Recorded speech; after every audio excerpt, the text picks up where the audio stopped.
James Mathers for the Digital Cinema Society at NAB 2023. I'm here with cinematographer Graham Sheldon. He's going to tell us about some Sigma lenses. He's a Sigma brand ambassador. That's right. Jim, thanks so much for doing this. So, right out of the gate, the 65mm T1.5 available in PL, E, EF, also available in a fully luminous version, which I think is super cool if you're working in the dark a lot. Close focus, 2 feet, 1 inch, super fast, obviously T1.5, fits perfectly in terms of color, and also I think focal length inside the cinema line from Sigma as a whole. It fills what I think is a bit of a gap between 50mm, 85mm, and then it has that great edge-to-edge sharpness that we know and love from our Sigmas. It's also designed from the ground up. So you'll notice there isn't a 65mm, at least in the art series for Sigma. So this is all cinema all the way from Sigma. So that's why it's particularly exciting for me here today. And of course, it's on our Sigma FP camera right now, under £1, 12-bit Cine DNG shooting, mirrorless camera, another favorite of mine as well. And what do we have here?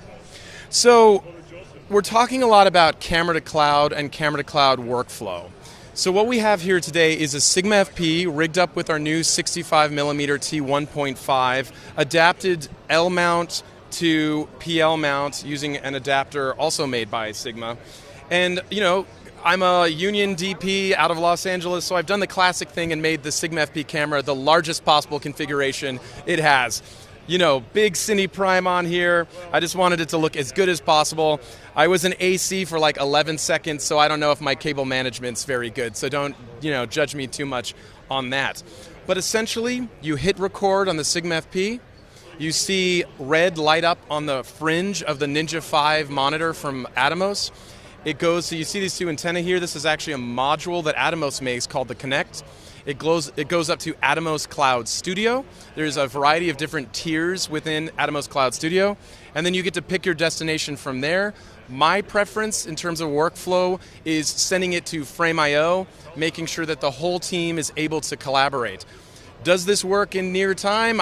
Near real time, I get this question all the time. Drove out here from Los Angeles to Las Vegas, stopped a little bit near the Mojave Desert, hit record on the FP. In about 8-ish seconds, it was in Frame.io. And anywhere on the planet, I could have had people in my Frame.io project collaborating, giving me notes. I forgot an ND filter in the middle of the Mojave Desert, so it was, T16, but what can you do? What does it use to get up to the cloud? Is it Wi-Fi?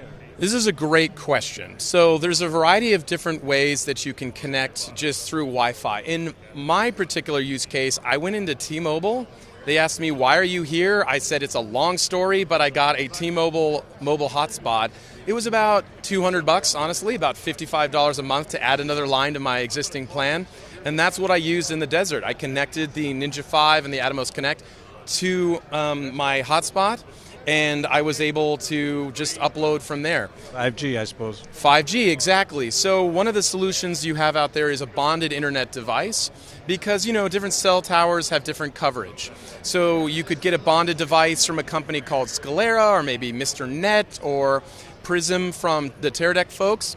And as you move between different cell towers, you go from Sprint to, say, Verizon to T-Mobile, just making sure that you're always connected for your remote filming that you're doing. Of course, it could be a Wi-Fi signal in a studio, too. Yeah, we're pretty familiar with that. That's what we're covering all our interviews at NAB with. Oh, yeah? You're going to the cloud right now? Yeah, with Teradek. Very cool. What do you use? Is it a Prism? Yes. Okay, Prism. Okay, great. Bonded cellular. Bonded cellular. This is the workflow happening live.